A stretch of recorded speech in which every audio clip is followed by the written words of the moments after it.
Lo Specchio con Tamborini Vini e la sua vinoteca a Lamone. Un'esperienza unica. Tamborini Vini, una storia di famiglia dal 1944.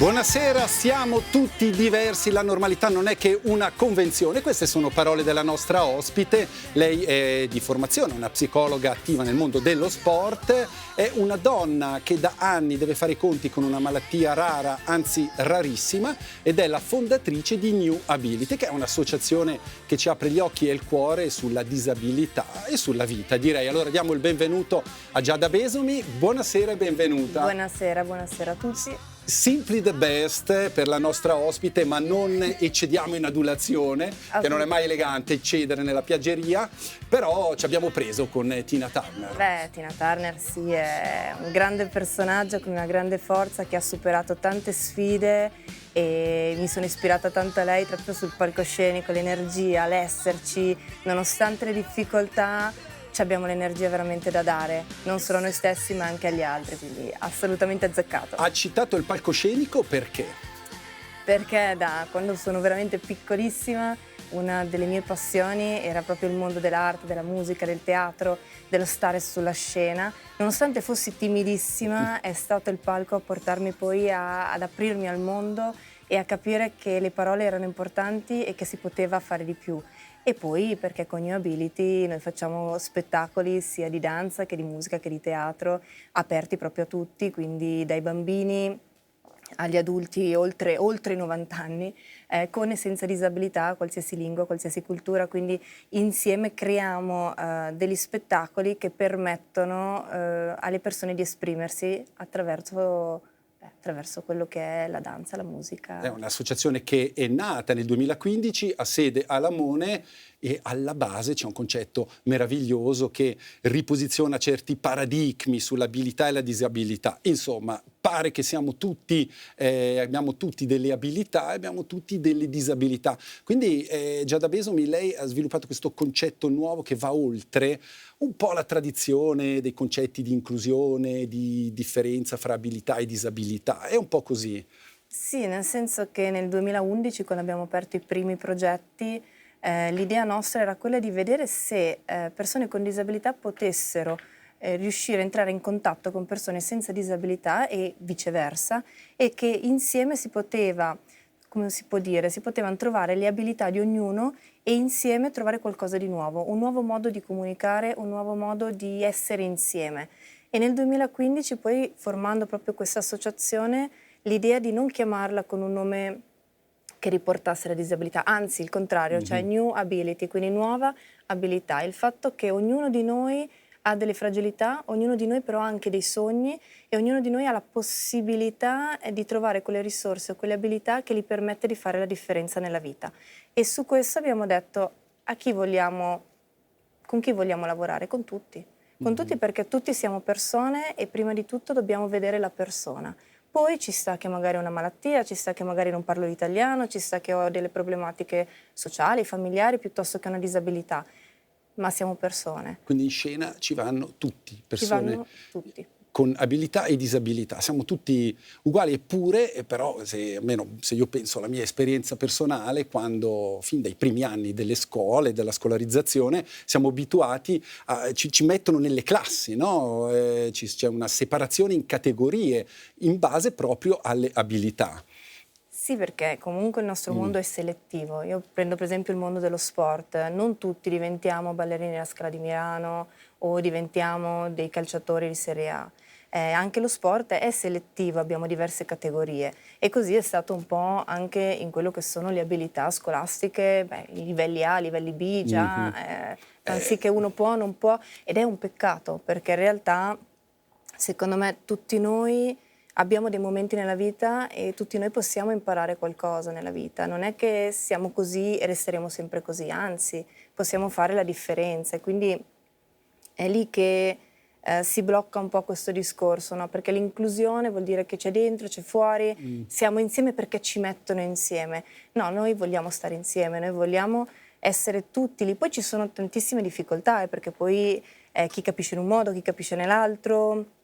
C'è proprio anche questa gestione del conflitto, dove magari io penso di aver detto qualcosa, poi non mi rendo conto che nella stessa classe ho magari chi ha difficoltà di comprensione, magari ho l'anziano che non ci sente bene, però poi magari c'ho anche la mamma, ma c'ho anche l'avvocato, c'ho il medico, e quindi trovare un linguaggio che poi vada bene a tutti, lì è una grande sfida nostra, degli insegnanti che fanno queste attività. Ed è vero che è complicato perché ognuno deve conoscere il mondo dell'altro. E forse è qua che New Ability parla di accessibilità, cioè noi siamo accessibili alle persone, chi vuole viene e insieme troviamo quella modalità per andare non d'accordo ma per scambiarci, per condividere, ecco, forse sì, per trovare, io racconto la mia storia, tu racconti la tua storia e insieme ci saranno delle cose che sono simili perché la sofferenza è di tutti e ci saranno delle cose che invece sono diverse ma che posso imparare. E per esempio nel nostro staff noi abbiamo anche persone con disabilità che fanno parte dello staff, non siamo solo super professionisti in un certo settore, abbiamo anche volontari, abbiamo persone che hanno imparato, che nella vita si sono trasformate, abbiamo persone magari che a 45-50 anni rimangono senza lavoro e devono reinventarsi, devono cambiare totalmente la loro vita, devono dire ok, prima facevo questo, oggi non posso più farlo, ma qual è il mio sogno? Verso cosa voglio andare? Perché l'altro problema è che tante persone scappano dalle situazioni ma non sanno verso cosa vogliono andare ed è qui che invece possiamo imparare tanto da tutti. Tra l'altro hai evocato i sogni, sognando è il titolo di uno spettacolo che voi portate in scena. A proposito di palcoscenico, senza la sua malattia lei avrebbe generato questo miracolo che è New Ability? Allora, questa è una domanda abbastanza complessa, nel senso che non lo posso sapere. Sicuramente quando io avevo 6 anni avevo le idee in chiaro che io avrei creato qualcosa su questo genere. Per me avevo sognato una scuola dove tutti i bambini potevano stare insieme, dove tutti i bambini avevano le stesse possibilità, dove anche chi magari non aveva una difficoltà aveva però la possibilità, non so, di fare fisioterapia perché magari ne aveva bisogno, di fare teatro perché aveva bisogno di imparare ad esprimersi. E quindi sicuramente l'avrei fatto. L'idea mia in realtà era quella di lavorare nello sport e nello spettacolo come preparatrice mentale e psicologa, guadagnare abbastanza fondi per poi verso i 35-36 anni avere da parte quei soldi che permettevano di aprire una fondazione che avrebbe poi portato avanti un'associazione. Forse non sarebbe stata come New Ability ma qualcosa di simile. Quindi in realtà l'idea c'era.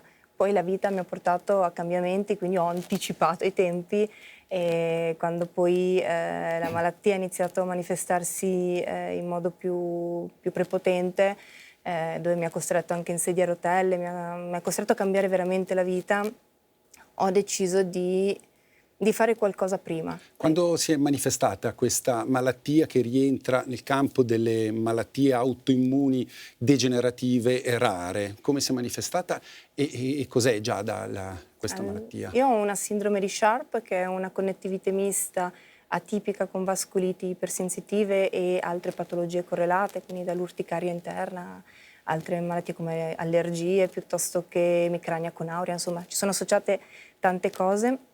E io ho iniziato, stavo benissimo fino ai 16 anni.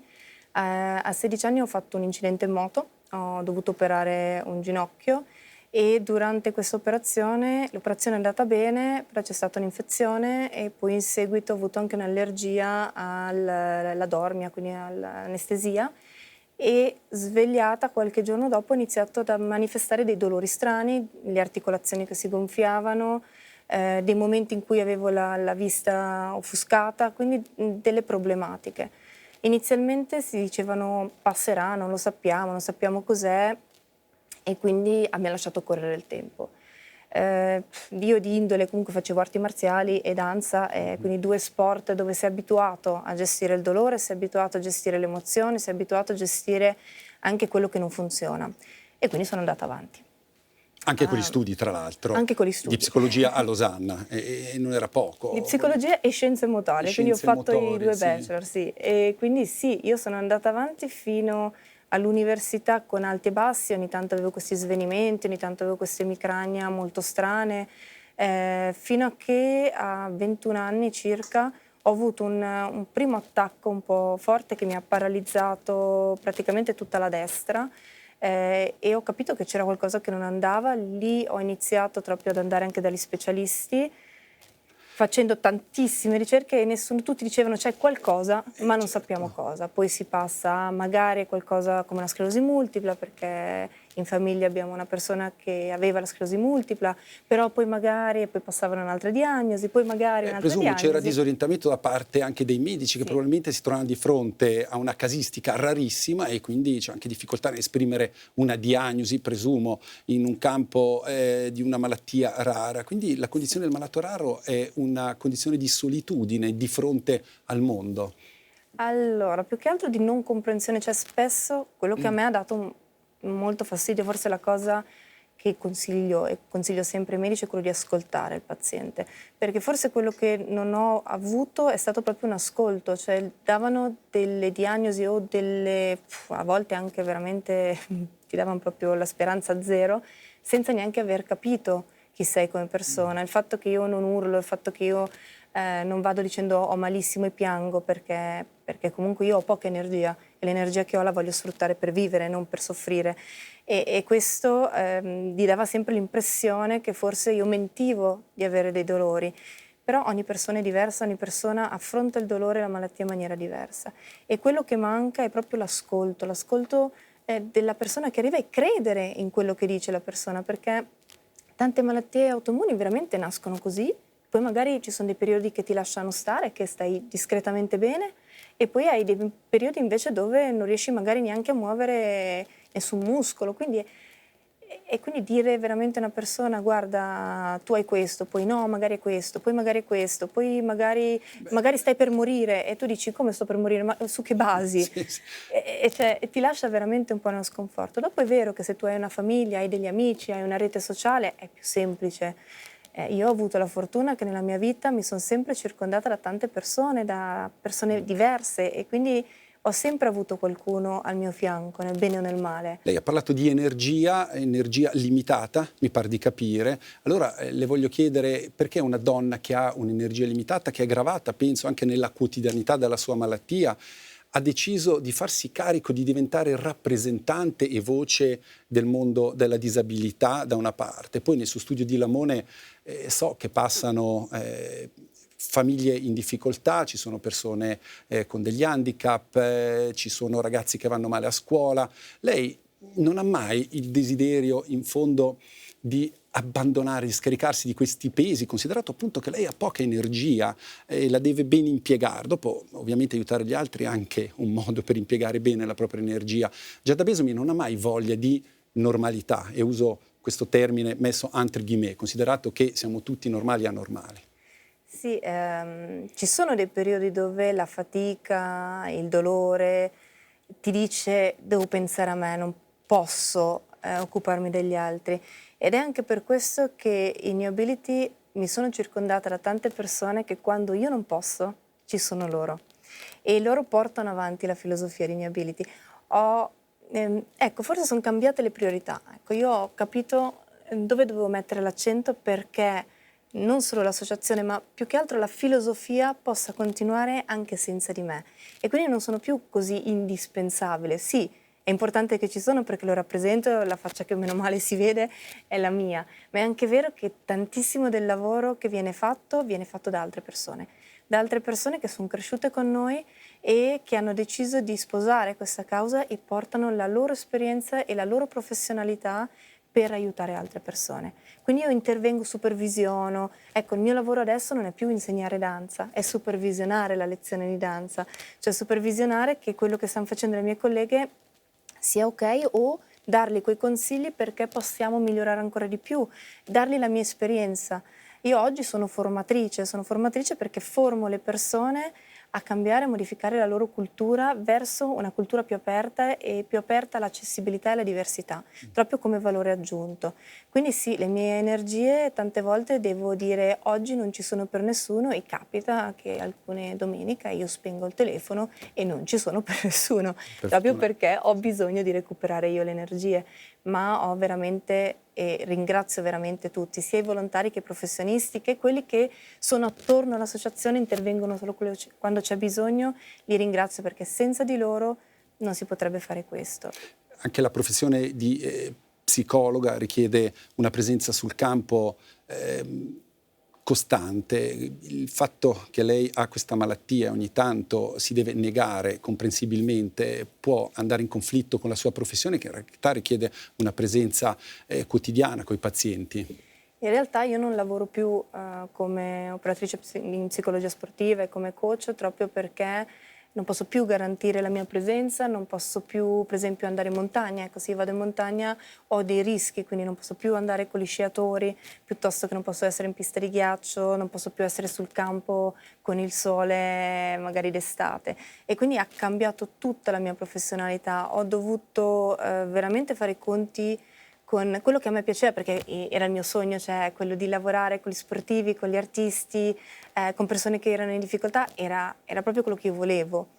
E quindi ho dovuto trasformare il mio lavoro, cambiarlo e oggi non sono più operativa in questo settore, se non per qualcuno che magari mi conosce da tanto tempo, allora gli dai ancora dei consigli, ma ho modificato questo e sono diventata formatrice nello sport e disabilità e attualmente sono responsabile per il Canton Ticino e la lingua italiana di Plus Sport per quanto riguarda la formazione proprio degli allenatori e dei volontari che vogliono lavorare in questo ambiente, in questo contesto. E poi ho preso in mano New Ability e adesso quella è la mia vita ed è vero che un po' ci penso e dico cavolo, un po' mi manca il mio lavoro. Poi dall'altra parte dici però ho così tante cose che posso insegnare agli altri che è anche giusto fare questo. Quali sono le paure degli sportivi? Perché lei ha lavorato come mental coach, applicando anche l'ipnosi, il rilassamento, la meditazione, cioè delle forme di psicologia e di medicina alternativa che magari non da tutti canonicamente sono accettate. Sì, gli sportivi hanno diverse, dipende poi anche dal settore. Io ho lavorato con i bambini fino alla Serie A e le paure spesso sono legate anche al successo, no? Quando io inizio a vincere e vinco e poi gli altri si aspettano che io continui a vincere. E lì la paura, il fatto di magari non riuscire più o magari sbagliare, chissà cosa pensano gli altri, chissà come li giudicano, i genitori sono un altro campo interessante da esplorare, gli allenatori, quindi ci sono tante paure. Tanto negli sport di squadra quanto negli sport individuali, hockey, calcio e poi tennis, golf, immagino, un po' tutti gli sport, insomma, lei si è occupata di... Anche del pattinaggio artistico, della danza, e lì è ancora un mondo diverso, perché lì invece le paure sono più sull'autostima, quindi sulla sicurezza in sé, spesso magari l'allenatore è anche un genitore e quindi i conflitti, la gestione del rapporto con l'allenatore, il rapporto anche individuale, cioè io sono da solo lì e tutti guardano me, magari anche la stampa, perché la stampa fa paura, ogni tanto fanno delle domande scomode e alcuni sportivi a volte dicono ok, io adesso cosa gli dico? È successo questo e adesso come affronto il pubblico? E sono in difficoltà. Quindi un po' la sconfitta in una società performante che ci richiede di essere perfetti, bravi, belli, intelligenti, competitivi. La sconfitta ovviamente è un po' un bastone fra le ruote, però dalla sconfitta bisogna passare per poi eventualmente vincere. Anche il cinema lo dice. Vogliamo vedere un estratto di un film che chissà se riconosce, ma penso di sì.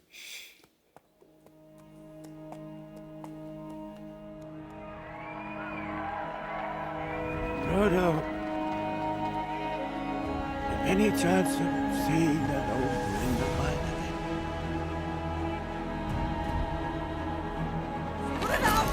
At all times they feel the presence of the ring. It's all right. They will never stop hunting you.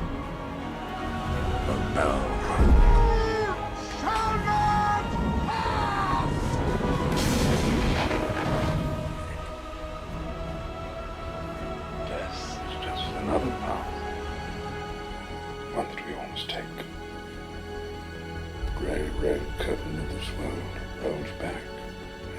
Lo sguardo inconfondibile di Frodo Baggins.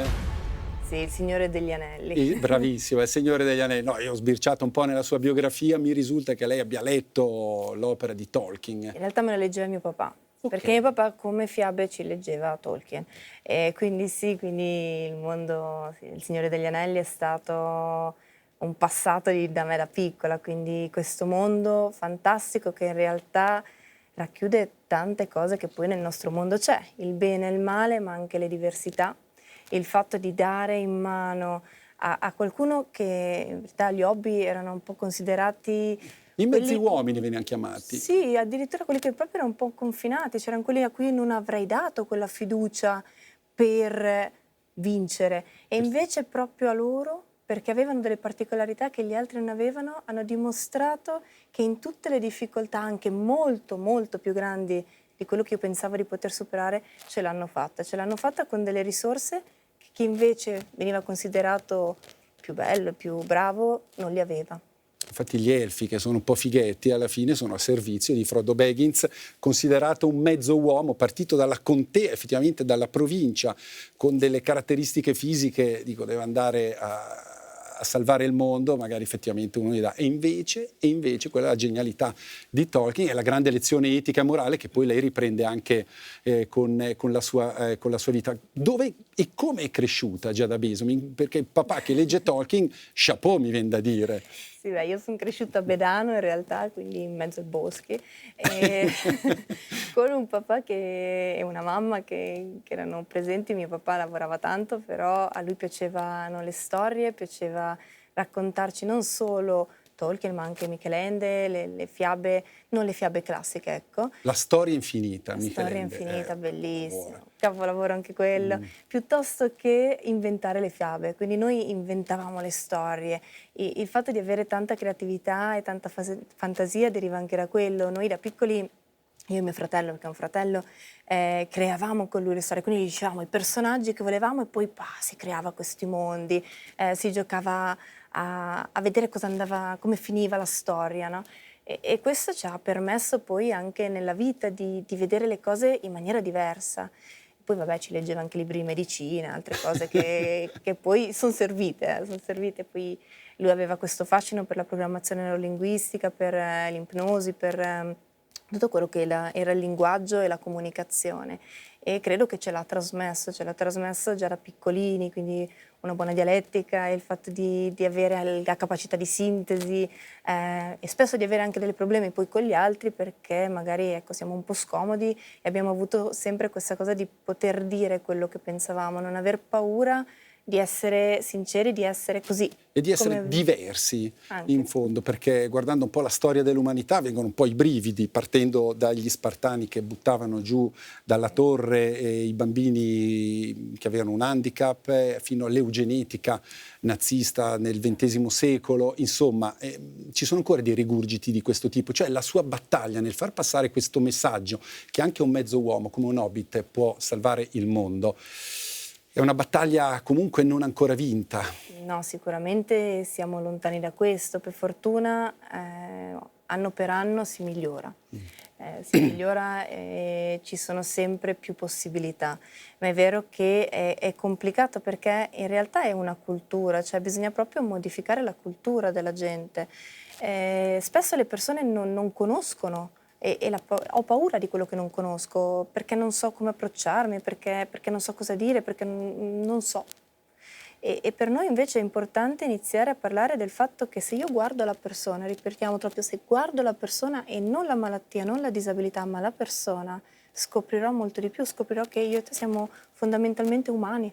Invece spesso lo sguardo va da due estremi. Da una parte c'è per esempio il pietismo politically correct nei confronti della disabilità, dall'altra parte lo scherno, la derisione, l'offesa, se non addirittura l'insulto. Giada Besom, cosa offende di più una persona che ha una disabilità? Non so, io posso parlarti della mia esperienza diretta, quando io ho fatto diversi mesi in carrozzina, poi in stampelle, a volte avevo anche il viso che mi veniva in queste macchie rosse, piuttosto che... E il fatto è proprio, a me quello che feriva era il fatto che le persone mi guardavano con quello sguardo del tipo tu sei diverso, tu tu non fai parte del mio mondo, no? Ed era spesso solo quello sguardo, neanche le parole. E dopo è vero che, sai, chi è malato? Io ho una malattia, ma io non mi reputo una persona malata. Io ho una malattia e poi sono in salute per il resto, perché ho trovato il mio equilibrio per poter vivere e sfruttare al meglio quello che è la mia situazione oggi, per fare quello che mi piace, cioè io sono serena, nonostante tutto, nonostante una malattia che in qualsiasi momento mi può portare a un ictus, in qualsiasi momento mi può portare ad avere delle problematiche di salute ancora più gravi, nonostante che si potrebbe aver paura di questo, io invece vedo l'altra parte. Io sono una persona che ha ancora tante cose da dare, che ha ancora tanto da insegnare, e sono una persona che è creativa, che può creare, che può dare qualcosa al mondo. E quindi io in questo senso sono sana. E secondo me bisogna dare la possibilità alle persone, a tutte le persone, anche a chi ha delle disabilità gravi, di far vedere quella parte sana, di far vedere quella parte proprio umana, che io ho ancora qualcosa da dare al mondo e non sono solo la malattia. E allora lì, se le persone iniziano a cambiare questo, allora sicuramente faremo dei passi da gigante. Certo, i passi si fanno anche i passi da gigante, si fanno anche i passi di danza, perché per esempio Mix Dance è una delle categorie con Mix Chef, Mix Art e Free Time, Mix Sport, se non sbaglio io ho visto anche New Ability noi associato al Temus di Serocca d'Agno in discoteca, ma pensa un po', perché anche gli Hobbit con te amavano ballare bevendo l'idromele, anche questo fa parte, cioè portare le persone anche in sedia a rotella in una discoteca. Certo, quello è un progetto in verità non nostro, è un progetto di ProCap che si chiama La Viva, discoteca per tutti, e in Ticino l'abbiamo riportato noi qua con il loro aiuto, insieme a Temus, insieme a Amico, che ringrazio tantissimo perché lui subito si è messo e dice sì, facciamolo, ed è un modo per dire alle persone venite e facciamolo insieme, cioè non continuiamo a dire che la discoteca è solo per questi, è solo per quelli, la discoteca è per tutti, tutti amano ballare, non tutti però, tanti amano ballare, tanti amano cucinare, tanti amano fare sport, e perché non possiamo farlo insieme? E quindi sì, anche la discoteca per tutti è un progetto che permette di sensibilizzare la popolazione al fatto che il mio desiderio e il tuo desiderio possono essere simili. Sai, oggi è proprio quasi pronto per andare in tutte le librerie, c'è un libro che ha scritto Melania Menini, che è una ragazza con disabilità cognitiva, una giovane donna, che ha voluto raccontare i sogni suoi e delle sue compagne del nostro laboratorio Arte Insieme, dove racconta Sogni di principesse, che è un libro che sarà fra poco in tutte le librerie, ed è un libro che parla proprio del fatto che io ho una disabilità cognitiva, faccio 18 anni, sono maggiorenne come tutti gli altri, ma non potrò avere la patente. Questo è il primo sogno. E poi ce ne sono tanti altri. E noi diciamo, cavolo, ma io invece posso farlo, no? E invece loro no, perché non ci sono ancora tutte le pari opportunità, o perché non ci sono ancora i mezzi per potergli dare queste possibilità. E quindi anche dei sogni semplici come diventare una ballerina a volte può essere difficile. E quindi sì, noi cerchiamo di far sì che più persone possibili abbiano contatto con persone diverse. Sì, poi magari andate anche negli studi televisivi di Striscia la Notizia, questo, immagini, vero? Vero. Vero, anche quello si può fare. Si può fare tutto, si può fare. Però, Si può andare anche in moto, perché noi abbiamo fatto una giornata motociclista per Amico con Varese. Giro del Lago. Il Giro del Lago con un sacco di moto, veramente un raduno con questi motori, fantastico. Ogni motociclista associato a una persona con disabilità, ed è stata una giornata fantastica. E poi si possono cucinare i biscotti. Lei lo sa che noi terminiamo la nostra intervista col biscotto della fortuna cinese. Vediamo il destino, che cosa le comunica.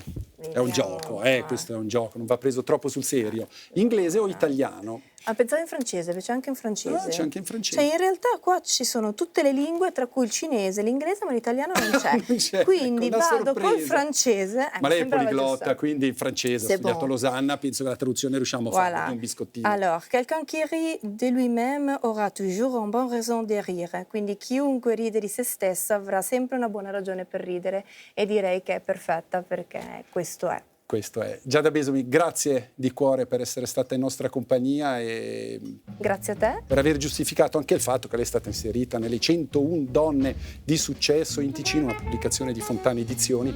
Chiudiamo con le ballerine di Degas. Bellissimo quadro. Bellissimo, grazie. E buona serata a tutti. E grazie buona serata a mille. lei, grazie. E buona serata anche a voi. Ci rivediamo la settimana prossima con un'altra edizione dello Specchio.